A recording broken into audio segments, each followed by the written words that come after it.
In this video, I'll show you how to connect Google Ads to Google Analytics. Start by signing into your Google Analytics account. Once you're inside, click Admin in the bottom left corner of the screen. Next, look for Product Links and select Google Ads Links. Click Link and choose the Google Ads account you want to connect. After that, click Confirm and then select Next. Review the settings and make sure auto-tagging is enabled in your Google Ads account so analytics can track your campaign data correctly. Now, click Submit to create the link between Google Ads and Google Analytics. Once the accounts are connected, go back to Google Ads and verify that the correct analytics property is linked.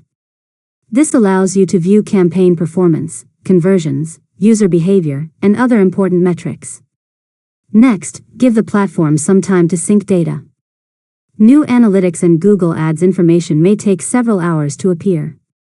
Finally, check your reports in both Google Analytics and Google Ads to confirm that data is being shared successfully between the two accounts. And that's it. You've successfully learned how to connect Google Ads to Google Analytics. If you found this tutorial helpful, make sure to subscribe to Learn Mode Lab for more tutorials.